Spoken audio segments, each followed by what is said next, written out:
Hi everyone, welcome to Living La Vita Loca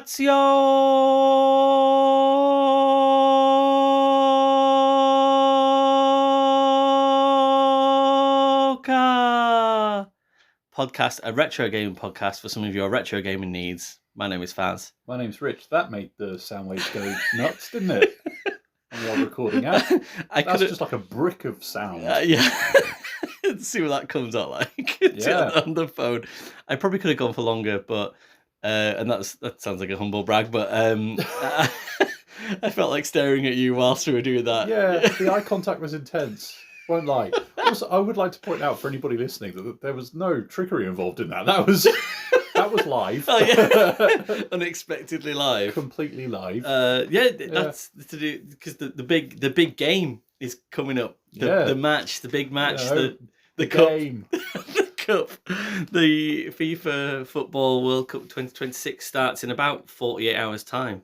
I imagine in exactly 48 hours from when we're recording now, there'll be people dancing on a Mexican Estadio Azteca, kind of, doing all the opening ceremony jazz, while the referee stands there looking very stern, ready for his, ready for the opening game. I mean, opening ceremony jazz would be a good idea. Yeah. Well, I think jazzy opening ceremony. I imagine Mexico put on a pretty good party. I mean, I assume it wasn't we went around in '86. I think Mexico did the World Cup last. So it isn't just Mexico though. It's the America, I guess, almost in a way, North America, the USA, America, and Canada are all involved in hosting the competition. I think there's about 345 countries taking part in this World Cup, I believe. Yeah, I think there's about 6 bajillion games, isn't there? Yeah, it's the big one. It's the the big one. Yeah, but it's 48 countries, isn't it? And I don't think our home nation of England is playing till it starts so we're recording this on a Tuesday. It starts on a Thursday. We're not playing till the Wednesday after, which is kind of feels a bit like, oh yeah, the World Cup, and it's like, oh, I can't even see so many teams. I assume we'd be playing in about a month. Yeah, I mean Scotland are playing at 2 a.m. in the morning, British summertime. I know it's like against Haiti. I imagine they'll be shit faced. Hopefully, they're having a good time. So yeah, there's plenty to go around. Have you paid any heed to it coming up, or? Yeah, well, I mean a little bit, but not so much that I'm penciling in, what matches I'm going to watch when, or how I'm going to skive work the next day to compensate, or for staying up crazy late watching bits and bobs. I haven't got my wall chart this year and all that kind of stuff. It's just yeah, this might be the still first. Got a bit political for me, if I'm being honest. I was going to say, it's just it's a bit weird, with the old politics kind of going on and stuff. I get that sport and politics do have a bit of an overlap a lot of the time, right? I get that, I accept that, but my God, yeah, it's pretty shit at the moment. All the prices, all the wars, it is quite hard when they just go, but the soccer's on, so we'll just paper over those cracks, and it's it always feels a bit much when FIFA do that. It's just sort of don't worry about anything else, just watch the football. For extortionate prices. So there's a lot with this one that I'm just really? Yeah, it's a little bit.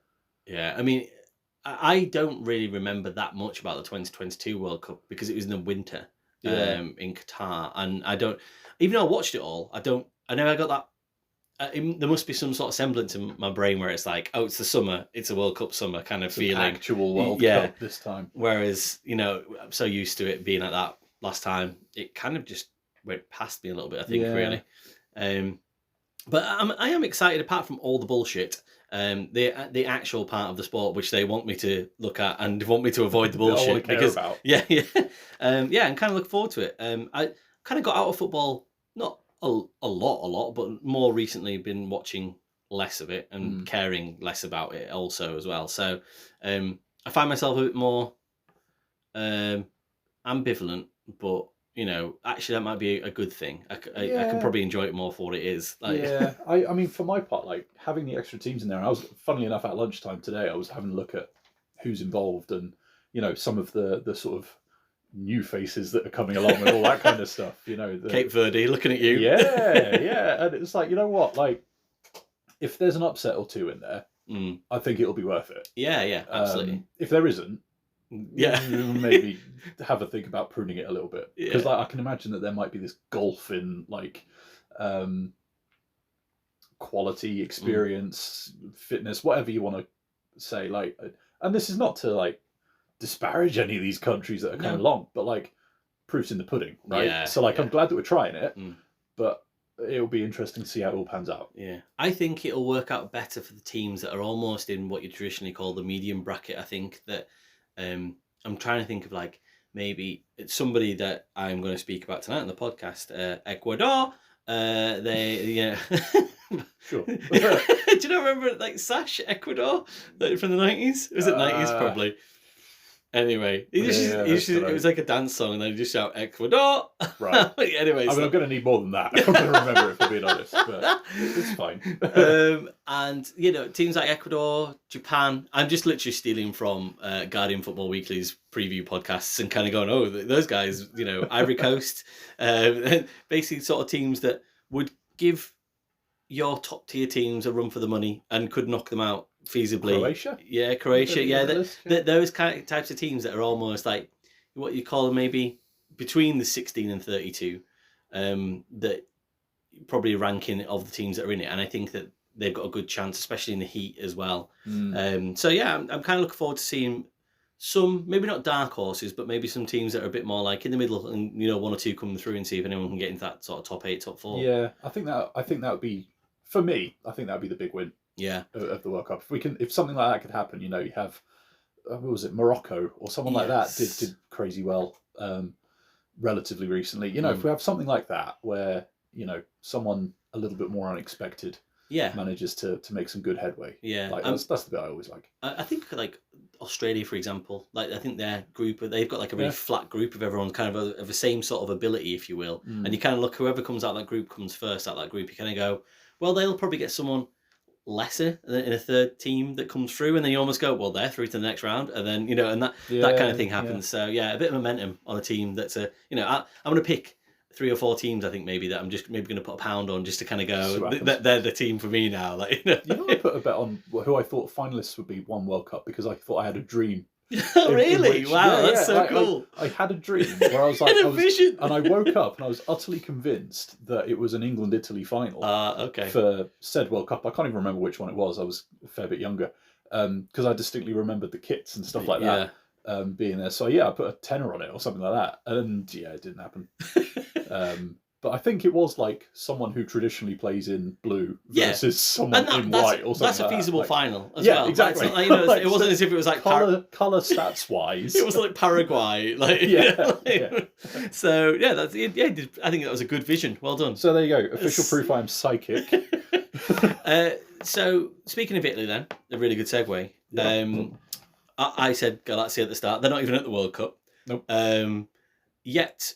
Most of the world is. Yeah, I know. It's so that's what I don't understand about it as well. Like, you kind of like, there's 3 or 4 teams that are you consider bigger sort of seeded teams, and they're just like, oh no, we're out, and it's like, yeah, no, you really fucked up, right? Like, what did you do? So the reason that is relevant and a good segue is that we've played some footballing/soccer video games this evening for your amusement and entertainment, hopefully. And yeah, I think we've sort of said we've dabbled with a few different ones, and we've got a couple of main feasts, if you will. Probably not a feast really, just, you know, main bits of a meal. A taco, maybe. Well, you know, like, I don't know, a taco, like, as in that it isn't quite like a full main, but you could have like 3 or 4 tacos, but that's definitely still a main part of a taco buffet. What's a buffet in Mexican? What are you talking about? Are you trying to say like tapas or something like that? I don't know. And just like forgetting all of your words?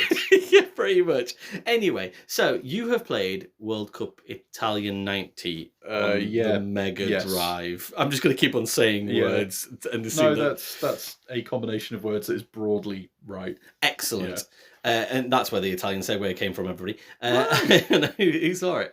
And I have dabbled with Sensible Soccer European Champions from 1992.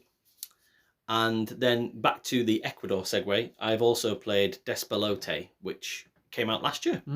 And funny enough, feels like the the way it's framed is almost like the oldest game, but I'll come to that in due course. I'm quite happy to kick off. Or that was not even meant. Fuck's sake! It was that wasn't even meant to be a pun. I am quite happy to kick off with Sensible Soccer and see how we get on. Mm-hmm. Have you got any more than that? You said you'd maybe had a little. Shit, yeah. Oh, cool, awesome. Yeah. Right, okay, good. I mean, do you want me to rattle through those first? Oh yeah, fuck it. Go on. Get them out of the way. That. Right. Yeah, okay. You Go remember, for the smaller bits. Remember when I did the? I'll let you through past I think it was Sonic or something like that. Mm. I did a kind of gotta go fast kind of thing. You did, right? yeah. This is great. Okay, So, I'm excited already. It turns out I've got quite a few football games kicking around. Accidental pun number 2. I know, we can't help it. Jeez. So I wasn't really sure what one to go with. So I went through and I played one match on a bunch of them. Brilliant. Not all of them. Yeah. But a bunch of them. So rather than doing a full review, you are getting like one match roundups I need to of the ones I went through. Right? Are we going to give a score? A review score? Score? We're not doing scores. We're not doing scores. That would be so funny. No. No. Because that would be unfair. So yes, it would. I'm going to try and do these quick because otherwise we'll be here till Christmas. Oh my god. So, Pro Evo Soccer 17. A lot of people say it's a bit of an arcade versus sim sweet spot. Mm-hmm. I think I've got to agree. I love the physics in it. I really like how it plays.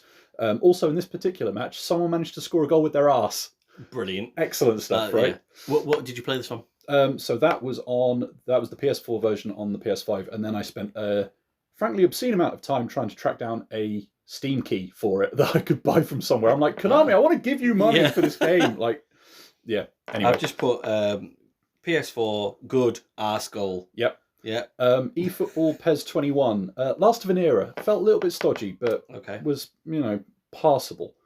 PES 6. Probably one of the goats. It's a popular one. I like it. Feels kind of slow, but in a nice way. Feels methodical. FIFA 2003. This is the polar opposite. This is fucking pinball. This is how I still play FIFA, and I play FIFA wrong. 03 was this. Good lord. Red card. Pretty novel. You're beating each other up more than anything else. It's kind of fun for a bit of a kickabout. But the best bit was the commentary had the line, farewell from the inmates at the Midway Sports Asylum. Sensible World of Soccer 96-97. Again, GOAT territory. Basically 2D FIFA 2003 with one button. Excellent. And that is a good thing. Soccer Brawl does what it says on the tin. Football Champ, bit stiff, but you've got some animated coaches. And you never see coaches in these things. I'm absolutely gone here. ISS 2. Dry. David Seaman looks like Hitler. Right, need that down. Fuck. No interceptions, overeager player switch. I've realised doing all this, 2 things I hate. Players not sticking a foot out when the ball's coming near them. Yeah. And player switching that is either broken or incoherent. ISS. I hate it. ISS Pro Evolution Soccer. No, this is ISS 2. Right, okay, so this was on the GameCube, this one. Also, at one point, Gary Neville just forgot where he was. Wobbling in the middle of the pitch. He literally just, mid-run, just stopped. Virtua Striker 3 version 2002, again on the GameCube. 3-button Sega Arcade Insanity. I didn't think I could header in it. If I could, I couldn't work out how. Again, kind of feels like Sensible Soccer, but 3D. Was it like an... ISS 64. Hold your questions. I can't remember them. That commentary, the tunes, the scrambles, it's janky, but it's so much fun. Terrible player switching. ISS 98 on the N64. My God, this came close to me reviewing this one. Oh, really? This is one of my favourites from when I was a kid. Because this was when the unlicenssedness was insane. So you had David Deckham, Paul Inches, and stuff like that. It was incredible. I bet he likes that name. Yeah, Southgate, and all that. So that one really got me. Fucking Southgate. That definitely suits him as a name. This was also notable because I did England versus UAE and had an awful goal line scramble that resulted in a UAE goal, and they utterly steamrolled me 5-0. Wow. It was brilliant. So good. Capcom Sports Club Kickstars. It's fine. There's this one quote where it just says, "Learn the formation play." I'm like, I don't even know what that means in English. What am I doing here? But yeah, that's fine. And then I got to World Cup Italia 90, which I did Wow. end up actually reviewing. There you go. That was fucking brilliant. I didn't get about 3 or 4 of those. It really got quite out of hand. I got words such as Hitler, Gary Wobble, Asylum, Arsehole, Stodgy, Janky Fun. I mean, in fairness, that could describe most of my reviews. That feels like a word cloud of my usual reviews. I was going to say, I think it's a starting 11. That it's just it could be actually. Pinball, go. I'd love to see. How do we word cloud our podcast? We should have just need to get the transcripts and chuck them in something. I'm sure it would do it. Okay, well, there's a fucking podcast when we're on holiday. It's just literally just run it out there. Get Gemini to say some shit about it. Brilliant. Okay, right. I want to give you a rest then. Yeah, it's in, and I will go to my mini review of Sensible Soccer European Champions from 1992. Tiki Taka review. That was brilliant. Honestly, I had a great time. More of that, please. So, it won't be that much, I guess, slower necessarily to talk about Sensible Soccer, even though it's one of the greatest games, not just football games, but video games in general of all time. I haven't played a lot of it previously. I think I played some of it as a kid, and I played a lot of it around my friend's house. But that was kind of it. I didn't own it. So I thought it was a good idea to go back and play some classic 90s football. Yeah. Just because I'm so bored of all the nowies football, whatever nowie is. It's too much now football. And this did not disappoint me. I can see why people would say it's really influential. And definitely, whilst it is very limited now, this was played on the SNES. I still enjoyed it more than I would do burying loads of time and effort into tactical FIFAs or EA Sports, whatever it's called nowadays, and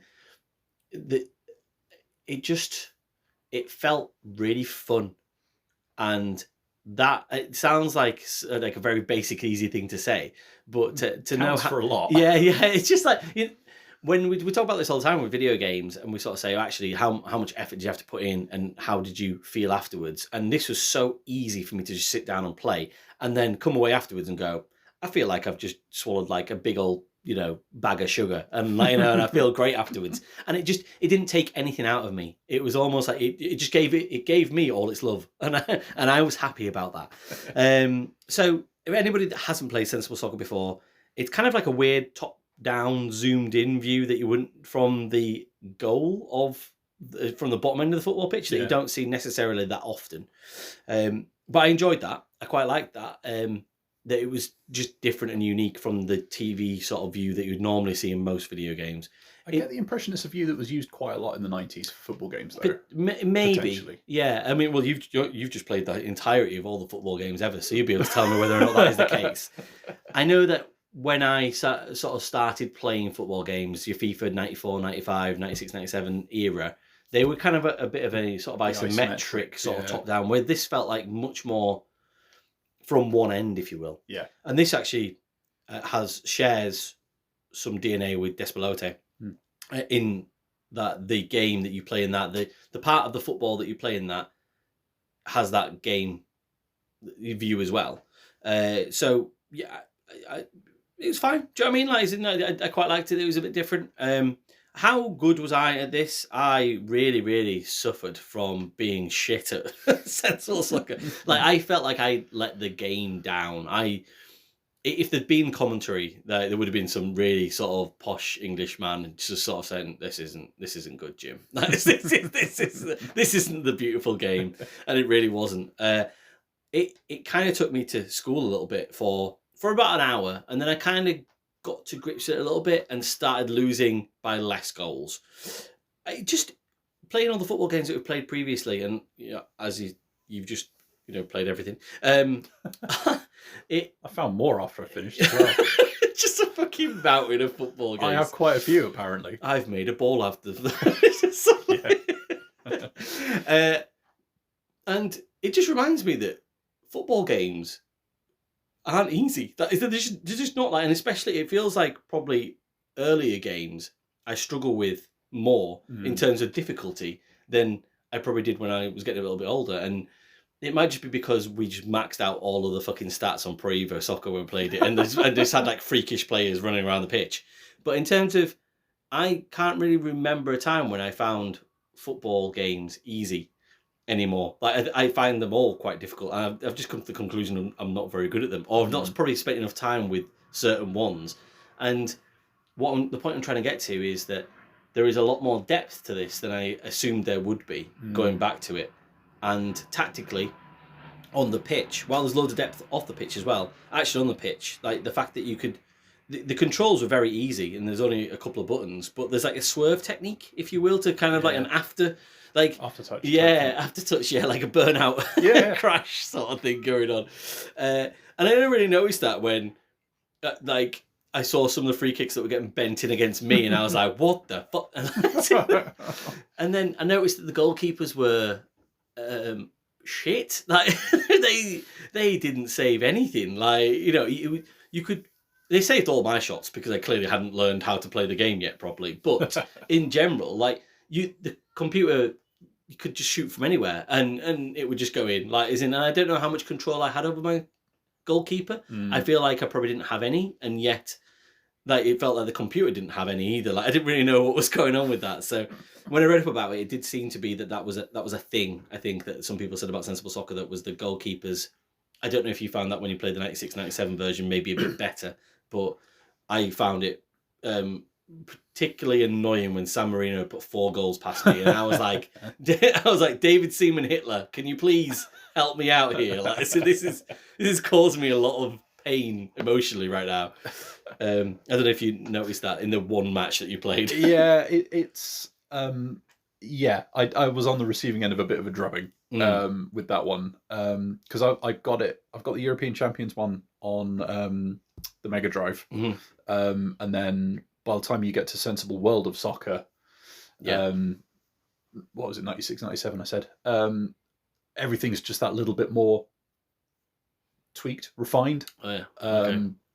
And then, I mean, that's one that people are still doing team updates for, and patches and stuff like that nowadays. So, like, at one point recently, I was playing like a 2024-25 roster on it and stuff like that. So, like, whatever combination of things they've done to it, you know, it's still very much beloved. Just like, I imagine something like The Thing, where they've just kind of like end up with lots of graphical sort of parts of a monster that have just got these players stuck onto it. It's just like, look how much we've modded it. It's great. It's just like, you're like, take it away. And this looks, how do I say it? Classic. Like, as in, it looks, you know, and the little blocky people that you get with it, like they are terrifying. Like they look like they're screaming almost in the graphics that you can see. Like they're kind of just like 2 big eyes and then like a mouth, and they look horrified to be there. But yeah, I love it. I love it so much. That is in it. Just everything's nice and basic in a good way, and it's just a really good game of football to play. Yeah. What I also love is how editable it is outside of the game as well, in so much that you can pretty much kind of pick and choose whatever you want to do. If you want to play a league, you can play a league. You want to play the World Cup, you can play the World Cup. The Maastricht Cup, I don't know what that is, but that was a cup that I could play. I accidentally simmed an entire cup without me playing it because I hadn't worked out that I needed to click myself as a player. Yeah. So I made it was like, oh, pick however many teams you want to. So I spent quite a significant amount of time picking 32 teams for a World Cup. Didn't pick any team to be a player team, and it just simmed the whole tournament, which is great because Scotland won it, which is, you know, well done, absolutely guys. Fucking mental. But well done, yeah, exactly. So that was fun. The music in the game, like, it's exciting. It's kind of got that early 90s sort of lovely chiptune vibe that just really uplifting and exciting. That kind of, there is music and sound effects in the match itself, which feel like that wasn't as good. It almost feels like background noise that doesn't seem to work as well for me. And I think they probably could have dropped that. It was like there was just constantly music. It's like, we're in the menus and now we're in the game, and it's like, I don't need like this sort of uplifting music in the background. It doesn't sound as crispy either. So I could have lost that, but you know, it's a very small sort of thing to say about how well the game played when you're in the game. It's really fast paced in this one. You've got yellow and red cards have been added as well, and they seem very keen to show that, just from your point of view, but also from the CPU's point of view. Like, very rarely do you see the CPU getting somebody sent off, and for 2 yellows, Germany managed it against me when I was playing as England. We still lost 2-1, but at the same time, it was good to see that that can actually happen in real life, that the CPU can actually hack you and you go, oh shit, it wasn't me this time. Yeah. Like, usually I'm the one that goes down by 3 people because I can't work out how to fucking tackle anybody. So just really, really great. So as I said, some of the results then, I mentioned them already, but San Marino 4, England 3, fuck. England 1, Germany 2, even though they went down to 10 men, fuck. Glaswegian 0. Norrköping 4, fuck. Scotland won the World Cup, fuck. So yeah, I need to get better. I need to get good. As a game, how would I score this? I can't remember what I gave ISS Deluxe when I played that. I felt like that was a better game, but I think I scored that as a 6, which I was a bit like, well, that seems a bit weird. I don't know how that worked. But for I guess a mid-90s, this is obviously an early 90s game, but a mid-90s game, that would be the one I'd still go back to, I think, ISS Deluxe, especially for an international sort of game. But this is still really good. I think it just, it doesn't respect you, and I respect it for that, is what I would say. And I would probably more likely go back and play this before I play another modern football game, is what I'd say, which is, obviously, like, good praise. So a 7 to still play in 2026, which sounds crazy considering it's just a load of blocks of people running around and kicking a little blocky ball about. But I had fun doing that, so why wouldn't it be that score? Yeah, no, I get that. So yeah, 1992, I was too young and it just passed me by. Just sort of 4 years old, and I know that a lot of people would say that Sensi is possibly even their game for the Amiga, or just their game in general.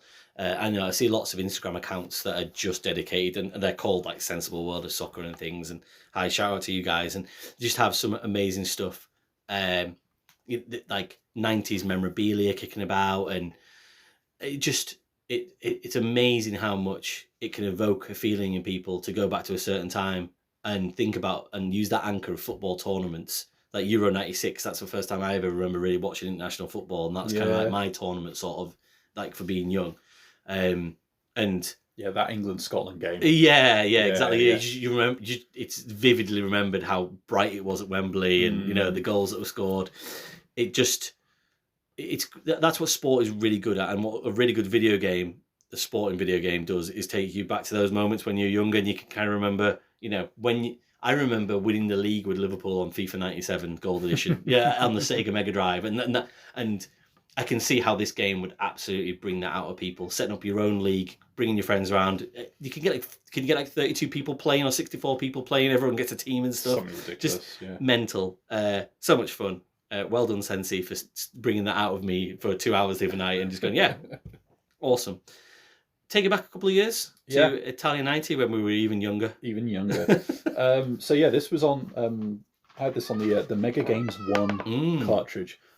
This was I believe this was the first football game I ever had. Okay, wow. So nostalgia kind of won. So you remember the mascot for World Cup Italia 90? I do not remember. Kind of like a person, like a stick person, almost like Tetris blocks. Oh wait, oh shit, yeah, I do. Okay, thank you. Yeah, I do remember that now. So that's on the title screen for this. Ah, nice. That is where the positives end. I hate this game so much. Okay. So and I was going through and I was trying to work out are there any like the more recent FIFAs, or not the most recent what was it, eFootball, what could I play? Like it's been ages since I've had a football game that I really sunk my teeth into, right? And there was a lot of discourse online about eFootball's terrible, FIFA's awful now, and blah blah blah blah blah. I would put good money on any of them still being better than this. Like, this is what you play when you've got literally nothing else. And I remember sinking time into it when I was a kid, but going back to it now, you're like, fuck me, we've come a long way. So this was I think it appeared on home computers or something like that, and then got ported to the Mega Drive. Okay. And it's a similar viewpoint to Sensible Soccer, considerably slower.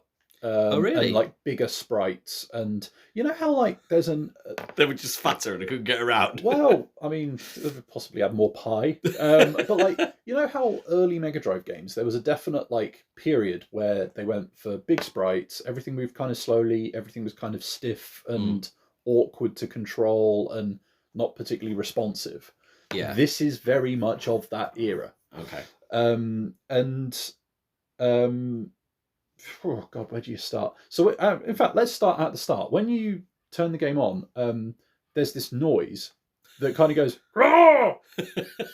And then when you play it for a couple of minutes and people start scoring, you're like, "Oh, that's someone saying goal." Oh, right. So that's a rye horn, right? That's what that was. In my case, every couple of seconds I was hearing, but it was not. No, it wasn't. It wasn't. I was getting utterly demolished. So you have two options. You can do a World Cup, or you can do what is called a test match, and that is it. No other options or anything like that. It's fucking cricket. Yeah. I wasn't sure like what the license situation with this game was. I think it's like semi-licensed or something like that, because you've got the mascot, and I think you've got a couple of players' names, but not all of them.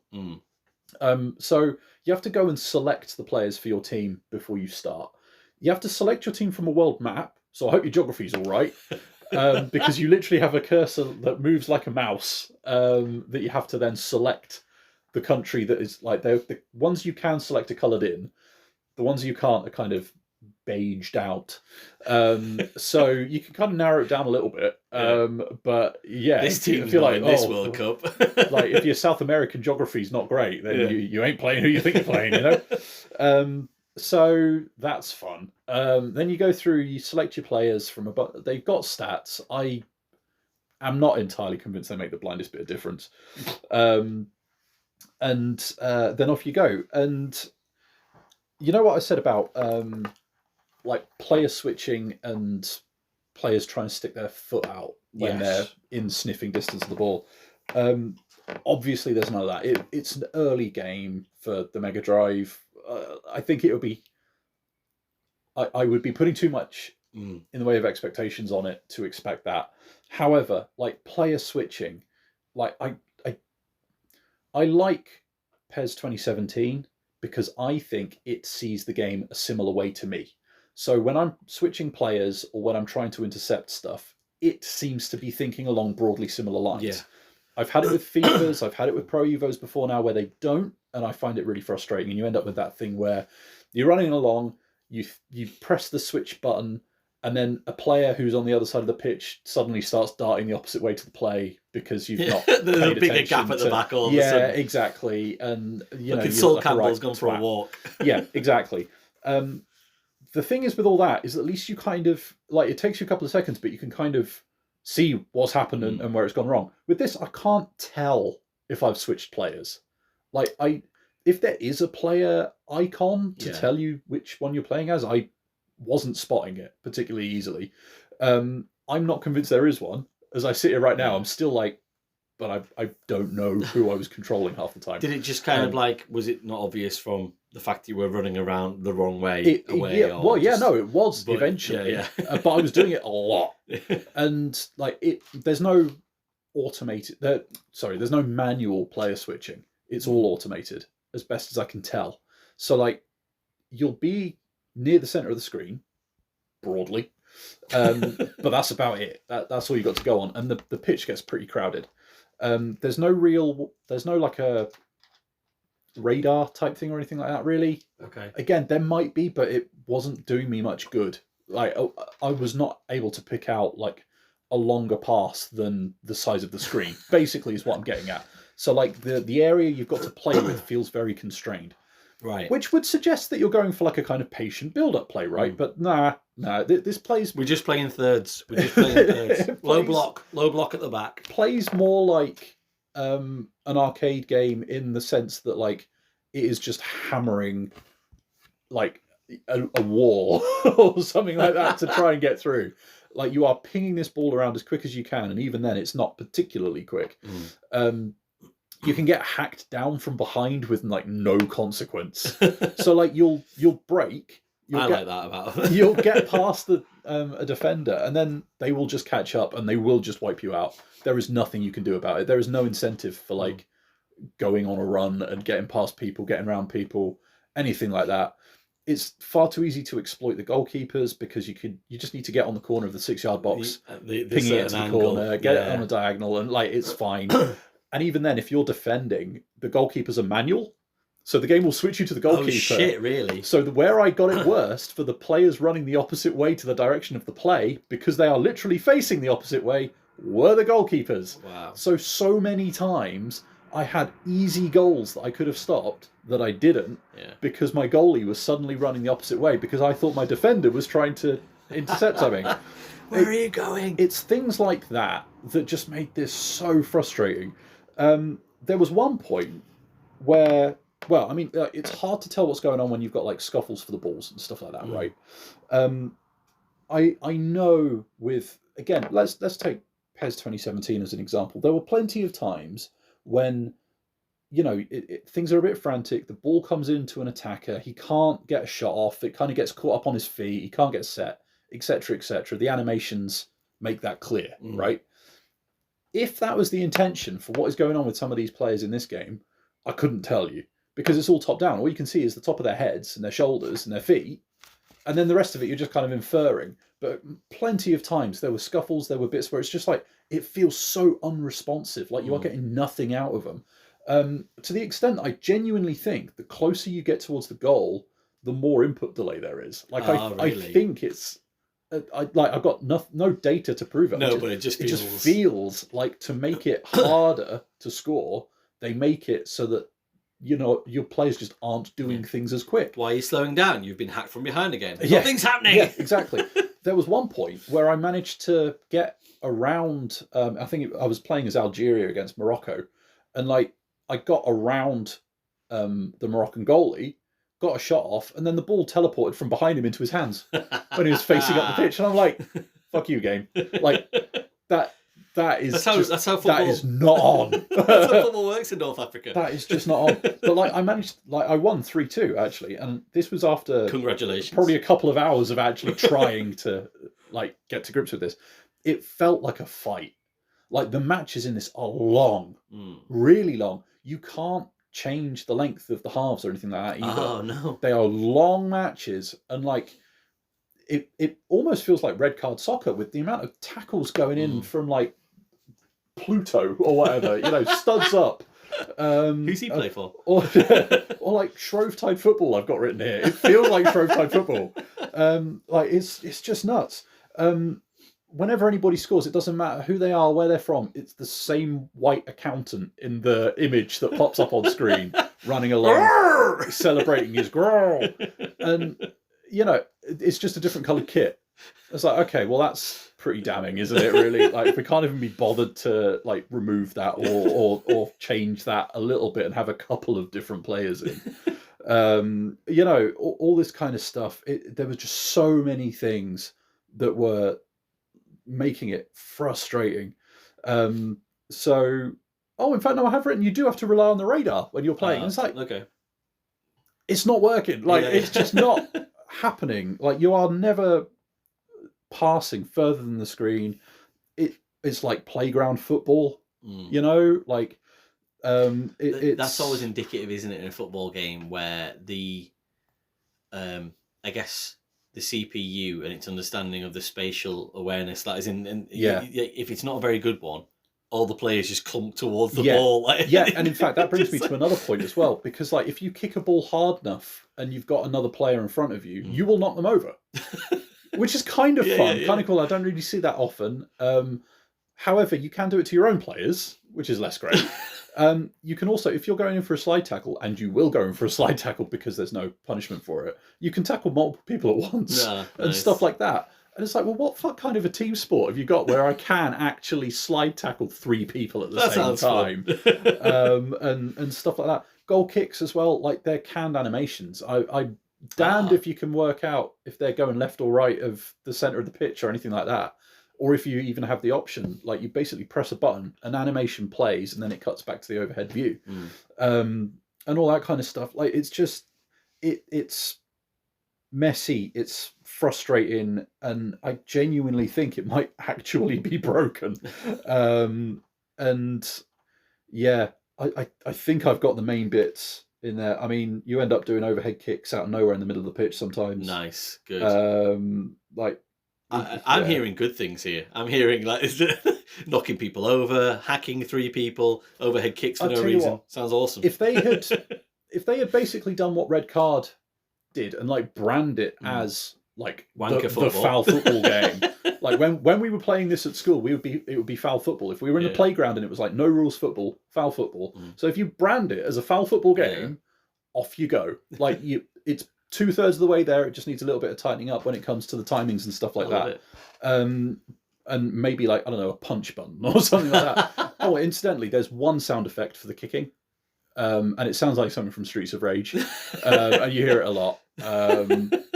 And yeah, it's not good. It is not good. I don't think I've got anything else major that I was going to mention, but like I'm going to give it a 2. Okay.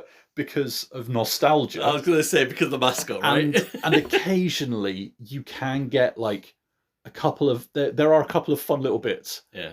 But you can play it for 10 minutes and you will have all of them plus about 8 minutes of frustration. 2 because it looked like football. Yeah, it did. Yeah, it did. And like, I hate just dunking on people's work like this, but like, we have come a long way.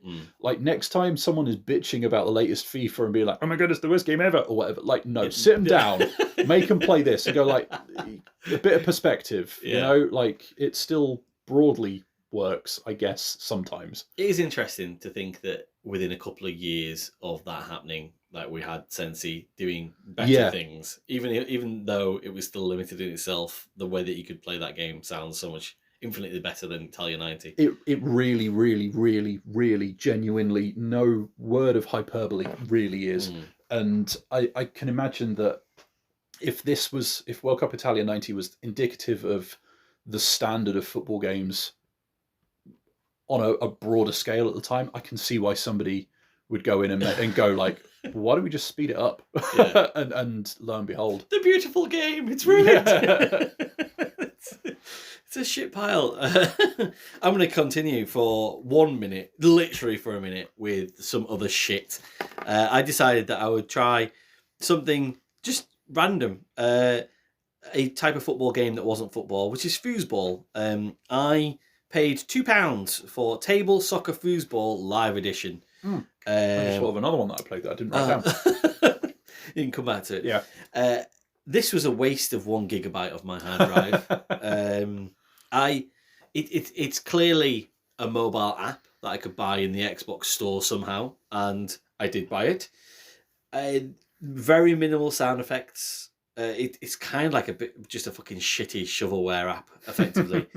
You kind of like, you know, as soon as you're done with the game, like 1 game of table foosball, first to 3, it kicks you out of the game like completely. Like it reboots the game. Bullseye territory. Yeah, really weird, shitty controls.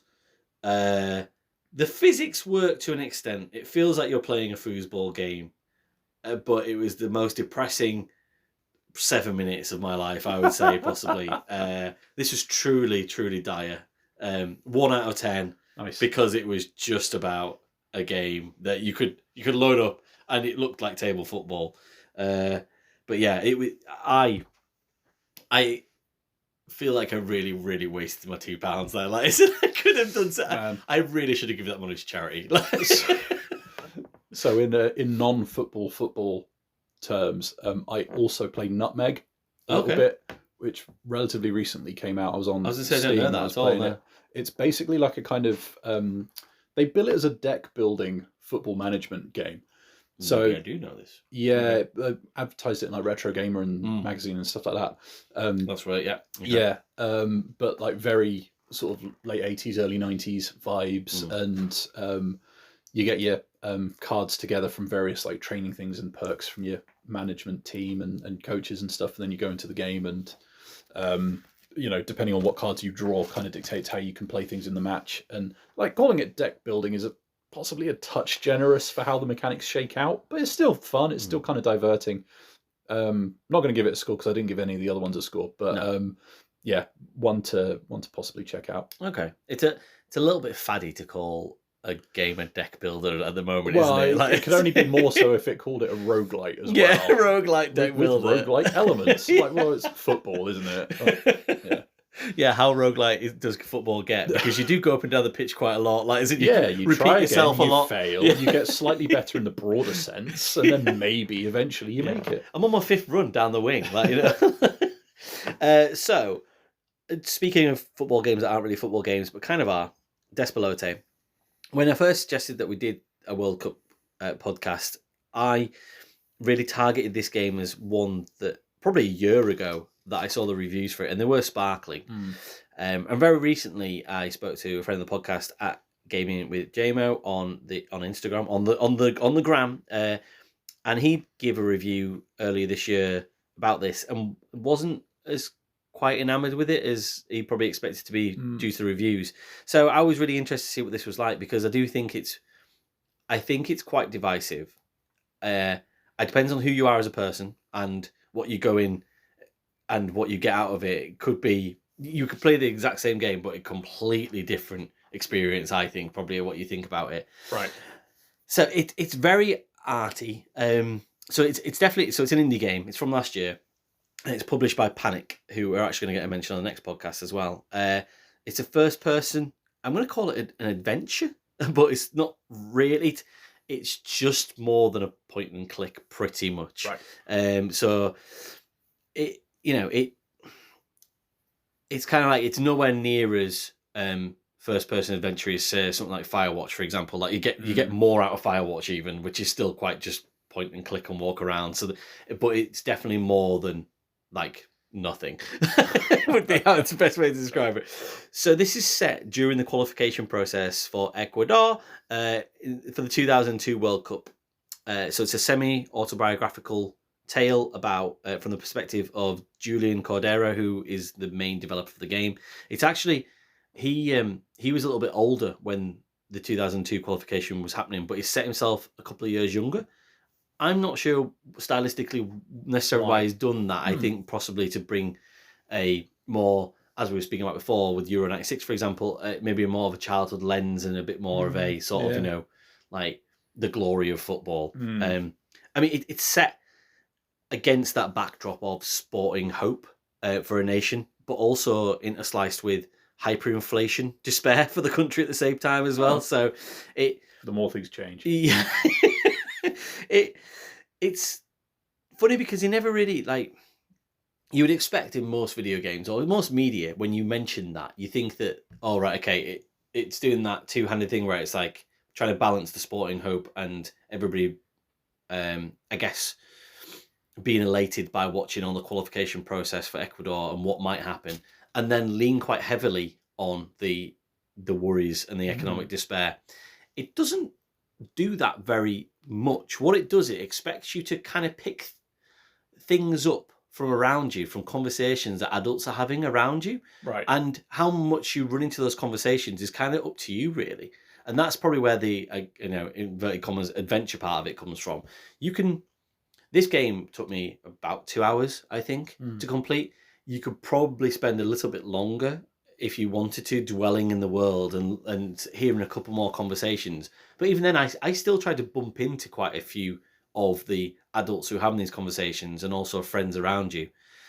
It's filmed. I'm going to use the word filmed almost because it feels like it's filmed.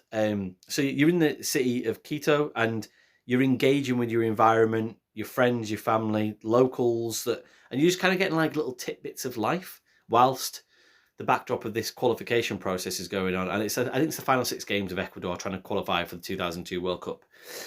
So there's a small amount of tension there, but you know that the only part of gameplay there is between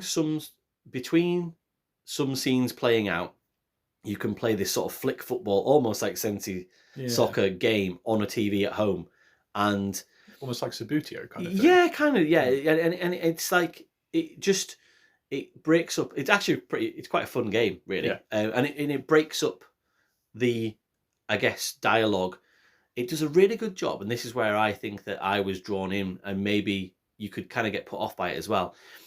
You're trying to focus on this football game, but all these conversations from the adults in the household, for example, or your brothers and sisters, are kind of going on the periphery of you playing this football. And I think the designer of the game's done a really good job of showing your laser focus of obsession with football, whilst all this other stuff is kind of going on, this really weird, ethereal sort of fuzziness on the outside of it. And I got a really good sense of, I imagine being a child and all this stuff kind of going on around you. And as an adult playing a video game, you're picking it up. But then you're also getting a really good sense of, God, how focused is this kid just on football? He doesn't give a shit about anything else, that is in anything else that's gone on around him. So I thought it was really cool. It's kind of like this weird sort of like, I don't want to say like sort of photo negative sort of art designer, but also yes. And it feels like sort of crayon colours and a bit like you're almost watching CCTV, like grainy CCTV. And the cutscenes that there's not many, that is because most of the scenes you kind of play out yourself. But even when you're in a cutscene, you can move the camera around like it's like you're snooping on the community all the time from the point of view of this child. And because it's not in the English language for us as well, that is anybody that doesn't speak, I guess of the language, I think it must be Latin of some kind, Latin American, sorry, Spanish. I think it probably, yeah. Thank you very much for saving me there. And that kind of adds a sense of, I want to say this game has a sense of unease, like in a good way for me. But I can also see how it can make you feel uneasy if you go to this game thinking it's going to be a story about a child growing up around the hype of World Cup qualification and football.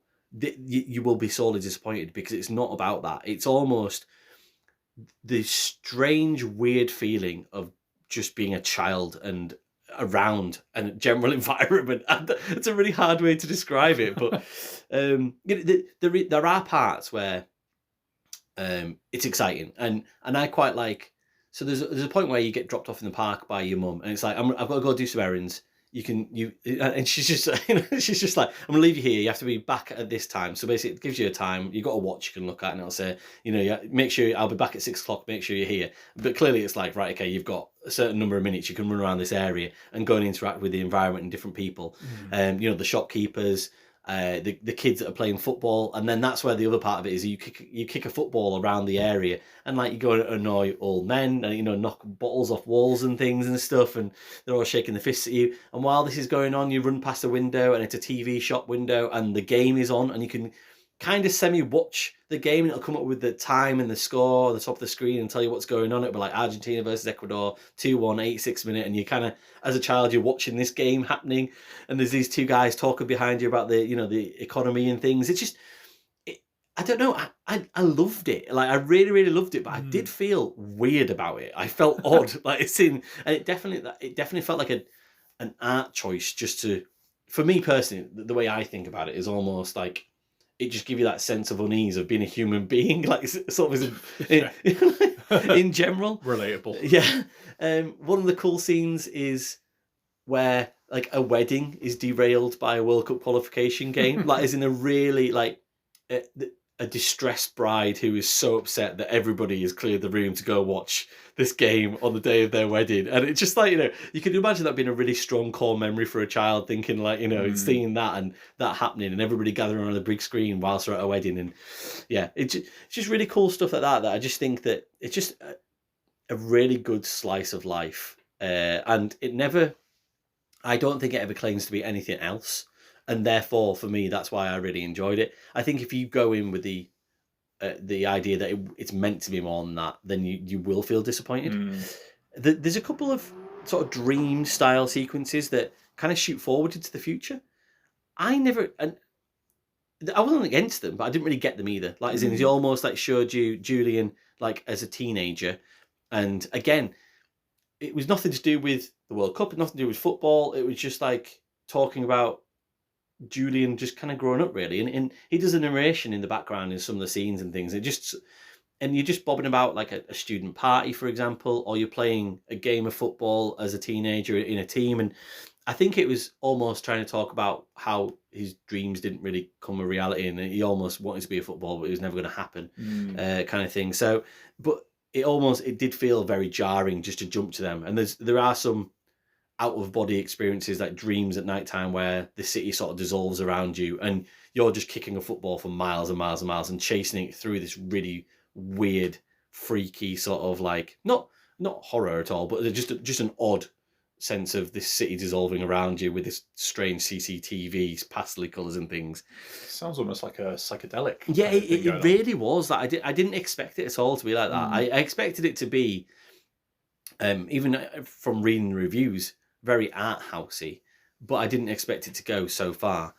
Then towards the end, it actually does physically dissolve to the point where it shows you where Julian grew up, and it actually shows you how the game was built with the modelling around the city as well. So it becomes, and it shows you almost like a Google map, where all the buildings look really degraded and there's no quite, clear edges and things of how they've recorded it. And he'll just talk about how this is the local park he grew up in and things. And then really honestly, he'll say things like, "Oh, this isn't even the park I grew up in, but it's like one I grew up in," and stuff. And it really goes to the details of, this is how I made this video game, and this is my story. And I didn't experience this as an 8-year-old. I experienced it as a 12-year-old, and it just lays everything out there. It's almost like someone's inner monologue, just going, starting from the process of making a video game all the way to the end, and just say it becomes its own making of. Yeah, I'm going to share everything, and the fact that all this wraps up in 2 hours as well is a really impressive feat. Yeah. It is short, and I think that they could have worked on the controls of kicking the football around the street a bit. Sometimes that gets a bit annoying. The ball gets away from you, and you're kind of like trying to angle it around a pot on a cat or whatever or something. And if it had more money behind it, I'm sure they would have worked that out better. Yeah. But yeah, just a real strange, unique experience that I'm not entirely sure how it made me feel. Like, not necessarily positive, not negative, but it did something to me. Like, it really gave me a kick in the stomach to the point where I was like, great. I'm really glad I played that. I don't know why. Art. Yeah, exactly. Yeah. And then I kind of thought, that what can I try and compare it to in my own head to try and give it an anchor, but also maybe something for the podcast as well. And there's a couple of things. I remember when I played Paratopic, and I gave that 0 out of 10. And that felt like what those guys were probably aiming for. I think they were probably going for something like this, right? And they completely missed the mark, like by a country mile. And that they wish they were making Despelote. And then I thought as well, what is another piece of media that I've seen that kind of reminds me of this a little bit? And I would say that I probably enjoyed it more, but maybe because it just was a bit more, I don't know, easier for me to follow my small brain. But like Boyhood by Richard Linklater, right. And it's like a 3-hour movie about like a child going through, his childhood, all the way up to being sort of a teenager / young adult, and it's the same actor, and it's physically filmed over 10 years, and I absolutely loved that. It was an amazing movie, and that's the only thing I can kind of think of where someone's kind of really thought about, how it feels to be young and all the fuzziness that kind of goes around with that. And I just find it so interesting that some people can cast their minds back to that and then have such an artistic view on it as well. I couldn't imagine doing that as a kid, and then as an adult. So yeah, really, really trippy. I would highly recommend it to see how you feel about it. And what I mean by that is that I highly recommend it, and you might go, this isn't for me, but people should check it out and see what it feels like, especially when it's like, I think when I got it for like £11, and I think I saw it on the sale recently for like £7. And if you love football, it still probably might not be for you. And I know that's what a friend at Gaming with JMO said as well. And it's like, it wasn't necessarily, he loves football and this wasn't what he expected it to be. Whereas maybe because I used to love football a lot, and I've stepped back from it a little bit now, maybe it meant something different for me. I don't know. Maybe. I mean, it sounds like it's about the guy rather than the football. Yeah. It's about a person that really likes football rather than about football itself. Yeah. Which might be a subtle but significant difference, I guess. Maybe it's good. Yeah, it's gonna sound really strange. It made me feel a bit travel sick. Like literally, like as in like the movement of kicking the football around the town. Yeah. And then also there's a part towards the end where you kind of see it from a view of a football getting kicked about and things like that. And it really was. And the best, like I said, the best. I've already used the word trip. It was really trippy and special, and it'll mean different things to different people. But yeah, I'm gonna give it an 8 out of 10. Nice. I probably would go higher if I didn't feel so car sick from being in football, and if the controls were a little bit better. But I loved it as an experience. But I can see how this could land as somebody and go, that's a 1 or a 2. Do you know what I mean? I'm not. It's not for me. Sounds like art. Yeah, which is great. And I'm glad it's all right for me because I came out on the good side of it. But for some people they won't. But yeah, it'll definitely make you feel something. I can imagine some people being like, "Fuck, I'm angry that I've paid for this." Not as angry as the table foosball, though. No, that's all Italia 90. I don't think you could get that angry. Also, just to put you out of your misery, in case you were wondering, according to Wikipedia, they speak Spanish. Thank you very much. The official language. Yes, yeah, I very much was floundering, forgetting all of them. Yeah. Sorry, Ecuador. I really enjoyed that. I especially enjoyed what I've written down as an episode that you had. Let's go more for a kickabout, but sure. It was good to get through so many games, and I don't feel like I lost anything from. I think I probably gained something from your 1 minute reviews. Well, not even a minute, 10-second reviews of some of those games. It did make me think that I'm probably going to go try PES 17 though. You sounded quite effusive about that. I really like it. I dabbled with it before, but hadn't really invested much time in it. And then, again, it's probably the perspective of playing quite a few of them in relatively quick succession. Like, I know a lot of people like PES 2013, as well as like PES 6. Because the series has run so long, everyone's going to like a different one, right? What I do know is that, like, compared to back in the day, I think I'm definitely more of a PES person than a FIFA person. Yeah. And obviously that's going to be an impossibility going forward because we've canned that series. But like, it became apparent that I was like, I wish I could play one of these on my Steam Deck. And there were lots of avenues I was looking at, but because they delist these things, it's almost like yearly football games inherently make themselves disposable. Yeah. Which is a real shame because going back and you're like, actually, some of these are quite different. And there was just something about 2017 that seems to click with me, and I managed to rack up a few more games on it afterwards and a few more hours, I dare say, than I was expecting, just because, like I say, when I was playing it, the way I was approaching it felt quite natural for the mechanics and the things it was giving me. I really like all of the incidental little physics and knocks and bumps that the ball gets. There's been some great memorable goals already from various bits and bobs. Like I did Reading versus Leeds, or the off-brand Reading and Leeds, and there was one point where Leeds managed to like get it off the post, and the ball just ran along the entirety of the goal line. I love when that happens. The entire goal line, and then just went over the line in the opposite corner. And goalkeepers scrambling around on the floor like a squid. Like a couple of incredible deflections and stuff like that, and all the little incidental random happenstances that you get in a real game. And between that and the fact that when I switch players, it will probably go to who I think it will go to or would like it to go to, like, definitely puts it quite high in my estimation. The word random is perfect to describe a lot of the best Pro Evolution Soccer games. Just enough of it. Yeah. Just enough of it. Where it feels like real football. Yeah. Right. Well, on that note, actually talking about Reading, your favourite football team, I heard a fact today on Football Weekly that the Ivory Coast coach is Reading's record signing. So I don't know who that chap is, but it costs you a lot of money. And apparently he played 11 games for Reading and lost all of them. So and if anything, if that's not football, oh, you gotta love it. So thank you very much for listening, guys. Cheers. And good luck watching the World Cup. I'm gonna go put 25p on Curacao. Bye.